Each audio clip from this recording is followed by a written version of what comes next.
According to ecumenical protocol, the Eastern Orthodox would be first in order, as they are, of course, first in priority in the Catholic Church's ecumenical responsibility. Holiness, may I present Archbishop Yi-Chen Akachi, the legate and ecumenical Church in America and President of the National Council of Churches in the United States.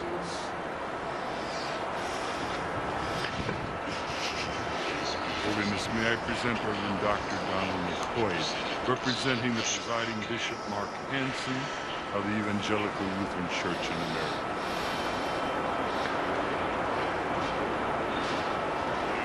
Holiness, may I present Bishop Jeremiah J. Park, Bishop of the New York Annual Conference of the United Methodist Church.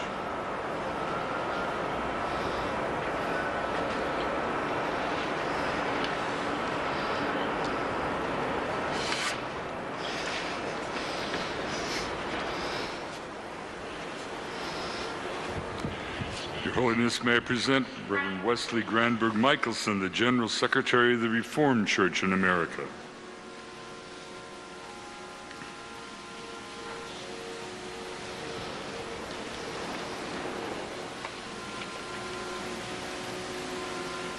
Your Holiness, may I present Reverend Dr. Clifton Kirkpatrick, the stated clerk of the General Assembly of the Presbyterian Church in the United States.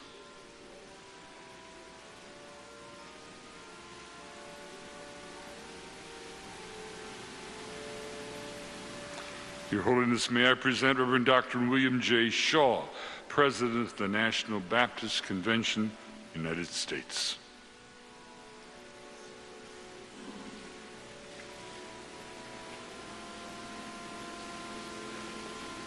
Your Holiness, may I present Bishop James Leggett, General Superintendent of the International Pentecost Holiness Church.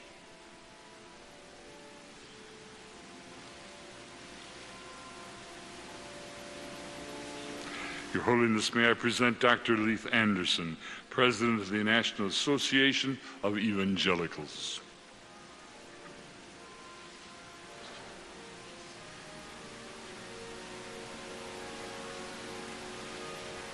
Your Holiness, may I present Bishop David H. Benke, President of the Atlantic District of the Lutheran Church, Missouri Synod.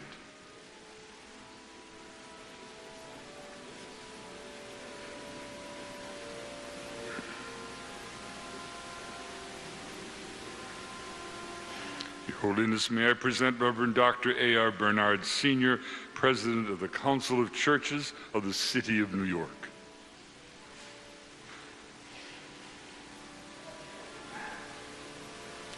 Your Holiness, may I present Elder Bernice King, daughter of the civil rights leaders Martin Luther King Jr. and Coretta Scott King.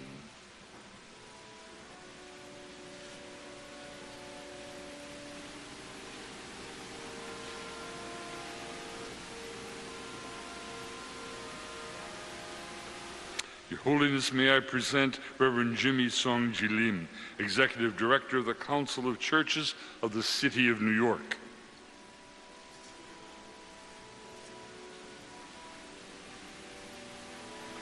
Your Holiness, may I present the Right Reverend Mark Sisk, Bishop of the Episcopal Diocese of New York.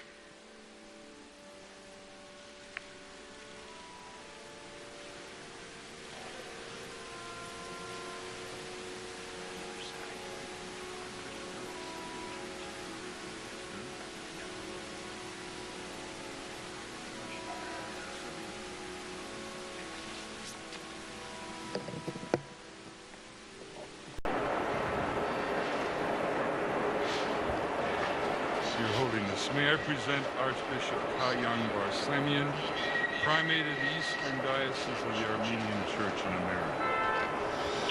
According to ecumenical protocol, the Eastern Orthodox would be first in order, as they are, of course, first in priority in the Catholic Church's ecumenical responsibility. Your Holiness, may I present Archbishop Yi-Chen Akachi, the legate and ecumenical officer of the Eastern Diocese of the Armenian Church in America and President of the National Council of Churches in the United States.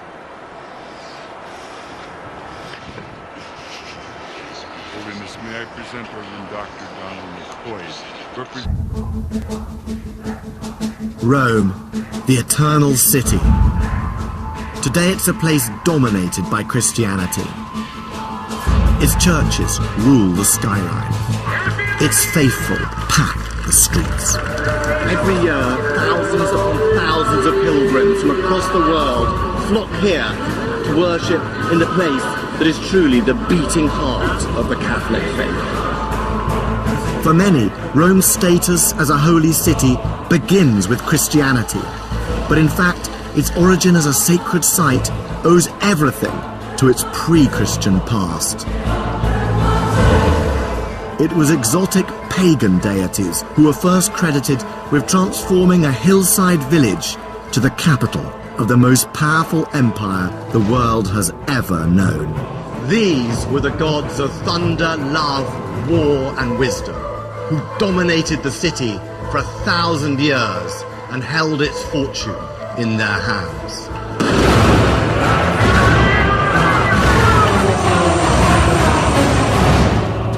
The very ground Rome was built on was considered sacred, from its temples to its sewers. You smell putrefaction, sweetness of waste, but it also stinks of history.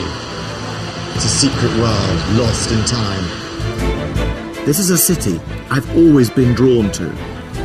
And in this series I'm going to be discovering just how it gained its tradition of holiness. I've come with the questions of both historian and tourist to examine the fabric of a place where power and religion go hand in hand. Rome has always been inspired and shaped by its passionate sense of sacred mission. Popes and emperors, kings and consuls have all believed they served a higher purpose, to fulfill the will of the divine. And in this episode, I'm going right back to Rome's pagan roots, to a world of empires won and lost, holy ambitions fulfilled, a place where signs from heaven could change the course of history, and men became gods. I want to find out just how this once marshy wasteland became one of the world's holiest cities.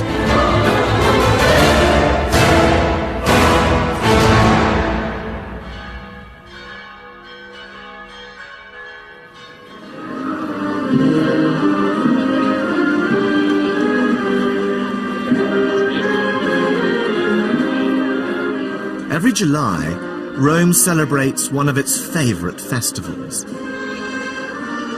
It's a Catholic celebration in which a statue of the Virgin Mary gets a tour of Rome along the River Tiber. And she's off.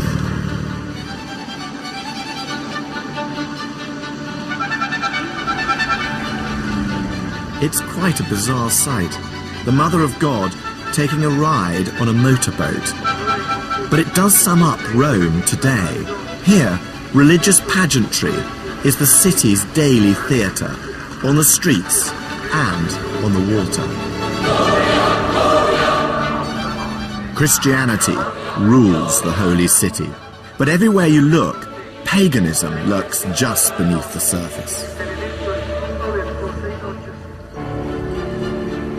Images of Mary on street corners were once pagan shrines devoted to the household gods. Ancient temples have been absorbed into the fabric of Christian churches. And the Pope has a pagan precedent. The ancient Romans had their own high priest, the Pontifex Maximus.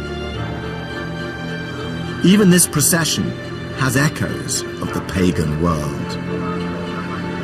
In 205 BC, there are stories of the Magna Mater, a foreign goddess being brought into Rome by boat right up this river, just like this, except it wouldn't have been motorboats, it would have been wooden boats. It wouldn't have been balloons, it would have been incense lamps. But the modern Christian Rome of today, in many